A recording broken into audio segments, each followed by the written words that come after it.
Hola a todos, bienvenidos a nuestro canal. Hoy vamos a hablar de miedos.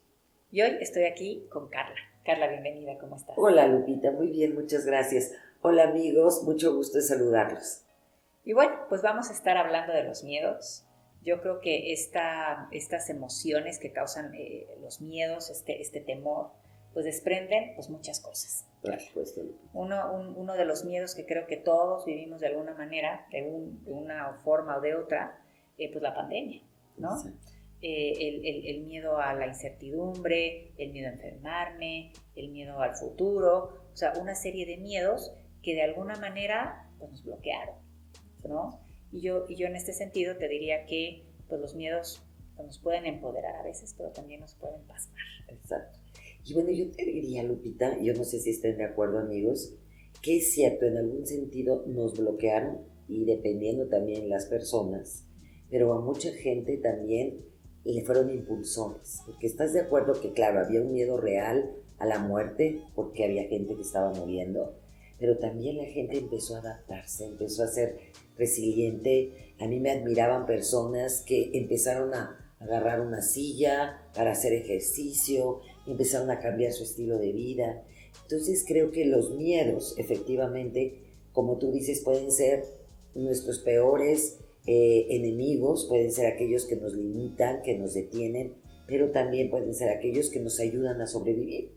En este caso aprendimos a sobrevivir, Lupita. Encontramos estrategias, creo que es como cuando estás en la guerra, ¿no? Que dices, pues vamos a guardar la comida, vamos a protegernos entre todos, porque los miedos como primera función, amigos, es eso. Es prever, es de alguna manera nos ayudan a sobrevivir, es la supervivencia. El problema, Lupita, es cuando son miedos irreales. Claro. Pero fíjate qué interesante lo que dices, Carla. Tendríamos que entender que el miedo no te pasma. Tendría que accionar, porque alguien que no acciona y vive en el miedo, ya no estamos generando cosas productivas. Tendríamos que, primero, haciendo una serie como de acotaciones, primero, el miedo tendría que ayudarnos a prever. Exacto. 2, el miedo tendría que ayudarnos a accionar. Y 3, el miedo tendría que ser realista, que para allá ibas, ¿no? Exacto, Lupita. Tiene que ser realista porque si no, pues es tener un miedo a algo que no está ocurriendo, ¿no? Te pongo un ejemplo. No me van a querer porque voy engordar. ¿De dónde sacaste eso? Ah, bueno, si estoy comiendo 3 kilos diarios de taquitos, pues obviamente sí voy a engordar y me voy a poner y no creo que te vayan a dejar de querer, pero ahí tienes tu fantasía. Pero ¿por qué no lo detienes a tiempo? Como que uno se va justificando hasta en sus acciones. No sé si estés de acuerdo, Lupita. No, es que me va a reprobar el maestro. ¿Por qué te va a reprobar el maestro? Porque le caigo gordo. ¿Será eso o será que no estás entregando las cosas? Entonces ahí viene cuando es irreal, cuando tú solito te creas unas historias, Lupita, que no son ciertas. Entonces, más que miedo o miedo real, creo que son cuestiones de personalidad. ¿Es una historia que yo me estoy contando o es una creencia que tengo? Claro, y que fíjate que y esto lo dicen muchos autores, de lo que nos tenemos miedo, a lo que nos enfrentamos, solo nos pasa el 5% de las cosas de las que nos preocupamos. Es decir, estamos 95% de nuestro tiempo preocupados o atemorizados de algo que no nos va a suceder. Entonces, la cantidad de energía que desgastamos, todo este esfuerzo mental, incluso emocional, Claro. Porque a mí me toca ver mucha gente con miedos, que ya les salió la urticaria, ¿no? que ya están descarapelándose, es decir, somatizamos el miedo. Entonces, en este sentido, el que nosotros podamos ser mucho más realistas, entender hasta dónde es un miedo que me ayuda para poder prever, hasta dónde es algo incluso que puede pasar, ¿no? Por ahí también leía el libro de Dale Carnegie que dice cómo superar las preocupaciones y disfrutar más de la vida. Y uno de los capítulos que Dale Carnegie nos aporta respecto de esto dice es que aprendamos también como a practicar qué es lo peor que puede pasar y de ahí trabajarlo desde un sentido como mucho más constructivo, ¿no? Teniendo como mucho más cuidado de no irnos, como bien decías tú, en esta parte idealista de la catástrofe, porque a veces estamos nada más ahí dando vueltas y vueltas y vueltas en una preocupación absurda que no nos permite accionar y que de alguna manera pues nos drena. Y como dices, Lupita, nos limita, nos drena, nos obstaculiza. ¿Cuántas cosas, por ejemplo, un niño que te dice, no se quiere meter a la alberca? Claro, hay un miedo real, es algo desconocido. Pero ¿cómo vencemos los miedos? Vamos probando poco a poco. ¿Cómo vence ese pequeño miedo? A lo mejor meto el primer piecito de ese niño a la alberca, hago que lo toque, después le pongo la llantita, y creo que así es la vida, amigos. Hay que ir probando poco a poquito eso que yo siento que me da miedo, y en lugar de darle tantas vueltas a esto negativo y que me desgasta, somos terribles las personas. ¿Por qué no pensar en si lo puedo lograr? Encontrar estas alternativas positivas, Lupita, ¿no? Que fíjate, y déjame ahí abrir un poquito nada más ese ángulo. Carla, depende, yo creo que también a qué se refiere a tu miedo. Claro. O sea, yo creo que el que podamos identificar el miedo, porque no es lo mismo, como bien lo comentas, miedo al agua, ¿no? Que miedo a la soledad. Exacto. ¿No? Hay ciertas cosas que yo te diría que van más hacia afuera al temor. Yo, amigos, pues a veces los aviones no me son muy, no los disfruto tanto. Claro. Hay ciertas cosas que desde el movimiento, no, tampoco, yo no voy a las montañas rusas y esas cosas, o sea, eso a mí me atemoriza.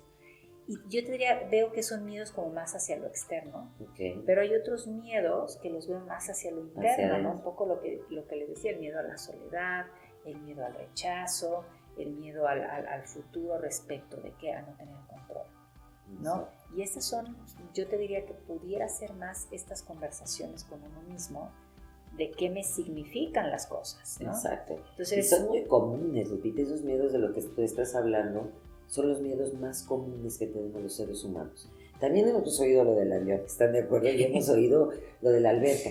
Pero fíjate qué curioso, tú no dices tengo miedo porque me voy a morir, sino dices la sensación es espantosa. Claro. O sea, a ti es obvio, es más bien es desagradable. Ya. Habría que ponerle el nombre adecuado, a lo mejor no es miedo, siento algo muy desagradable, no me gusta subirme a esos juegos mecánicos. Ahora también es la personalidad, alguien muy lógico dice, se va a caer esto, ¿verdad? Porque sí puede pasar o me voy a caer de esta montaña rusa. Pero bueno, volvamos a los otros miedos, Lupita, que tú estás hablando. También creo que tiene que ver con historias. ¿De dónde te estás? ¿Por qué te dices eso? ¿A quién viste solo? También, ¿qué estás haciendo para estar solo? Porque a veces no me quiero quedar sola y estás nutriendo a tu familia, a tus amistades para tener ese entorno familiar, o viste que a alguien trataron muy mal y por eso crees que a ti te va a pasar. Ya. Y es muy fuerte, pero hay que hablarlo, Lupita. Ya por ahí yo había hablado en un video, creo que hay que hablar de estos miedos. Si no hablamos de estos miedos nos van carcomiendo y hay que empezar a accionar. Si yo tengo miedo a la vejez, hay que preguntarme ¿por qué tengo miedo a la vejez? Porque me voy a poner con arrugas. Caray, eso sí ya no te lo puedo arreglar mucho, pero también ya hay botox, ya hay hialurónico, ¿no? Sí. Y si es porque no me puedo mover, pues empieza a hacer un poquito más de ejercicio. ¿Sabe encontrar alternativas? Déjame ahí interrumpirte porque se me hace muy interesante lo que dices, Carla. Y hablando de eso que dices, tú lo controlas y lo que te significa. Sí. Y no sé, en estos miedos, creo que siempre hay un miedo por esta pérdida, es decir, la vejez te da a lo mejor desde el significado perder la salud, perder la libertad, perder... Exacto, ¿sabes? Tienes toda la razón. Hay ciertas cosas que tendríamos que, y se me hace bien interesante lo que tú dices, es poder primero identificar el miedo, el poder entender qué historias son las que me cuento respecto de esta parte de mi significado y mi resignificar para poder tener más control y poder tener más recursos para accionar y tomar decisiones de manera que sea mucho más constructiva y que no me pase. Exacto, Lupita. Y pues como siempre les decimos, amigos, es que es tan importante la historia que nosotros nos hacemos. A veces nos hacemos historias terribles, ¿no? En donde pues este miedo de verdad no nos deja avanzar, nos paraliza. Yo nunca voy a poder ser el director, ¿no? Por ejemplo, o hacerme cargo de un área. ¿Por qué? Bueno, si no te haces cargo a lo mejor es porque te falta información, porque no estás preparado, porque no has estudiado el idioma que tienes. Entonces recordemos eso, amigos. A veces no es miedo, hay carencias. ¿Y cómo sustituyo esas carencias diciendo tengo miedo? No, más bien enfrenta tus carencias, trabaja en tus carencias, cambia tus actitudes y vas a lograr lo que quieres. Perfecto. Y lo otro que tú dices, Lupita, sí es diferente. Esta parte de qué me significa, y como en este caso tú dices, pues la vejez, ¿no? Pero hay otras cosas, a veces hay mucho miedo al que dirán. Correcto. Porque esto se nos alimentó. Te alimentan en decir, guarda tu imagen, cuida tu imagen. Ahora va cambiando un poco, hay un poco más de apertura y la gente un poco dice, no me importa lo que piensen de mí. Pero todo hay que tener un cuidado, también hay una parte ética, cívica, etcétera, que hay que tener respeto por el otro. Pero sí nos pasa mucho de, ¿qué va a pensar el otro si me he visto así? ¿Qué va a pensar si no me sale tal o cual cosa? Es que importa lo que piense, lo que importa es lo que yo pienso de mí. Y ahí está lo que tú dices. ¿De verdad me importa lo que pienso el otro? ¿O yo soy un juez tan severo que digo que me importa lo que dice el otro, pero yo soy quien me estoy castigando y me estoy diciendo que estoy mal? Otra vez, trabaja en eso. Claro. No me gusta cómo me veo toda sucia. Báñate. ¿No? No hago tal o cual cosa, hazla. No sé si estás de acuerdo. Totalmente. Y fíjate que es importante, y como para ir encuadrando, entenderíamos entonces que los miedos son aquellas como señales de alarma, Sí. que a veces pueden ser señales de alarma hacia afuera y a veces señales de alarma hacia adentro. Exacto. Tendría yo que identificar a qué es a lo que le tengo miedo y poder empezar a revisar qué me significa. Exacto. Y en ese significado entender qué puedo accionar. Exacto. Y en ese accionar hay cosas físicas, como dices tú, arreglarme, estudiar, aprender un idioma, o me significa el poder replantearme mis pensamientos para poder conectarme, para poder ser más empático conmigo mismo, para poder entenderme mejor. Y en ese sentido, que el miedo siempre sea un recurso empoderador y no un recurso destructivo. Exacto. Que se vuelva nuestro amigo el miedo, amigos. Hablemosle al miedo, sentémoslo enfrente y hay que decirle, miedo, no vas a poder conmigo. Claro. Y hay que encontrar todas las alternativas para salir adelante. Oye, y como nos dice una sabia colaboradora, con todo menos con miedo. Exacto. Muchas gracias, Lupita. Muchas gracias, amigos. Y bueno, pues nos vemos muy pronto. Recuerden darnos like. Aquellos que no se han suscrito, pues suscríbanse. Nos da mucha alegría tenerlos como seguidores. Y por favor, pues pregúntenos todo lo que quieran. Díganos qué tema quieren que trabajemos aquí. Nos vemos pronto, Lupita. Muchas gracias. Muchas gracias, Carla. Encantada. Hasta luego.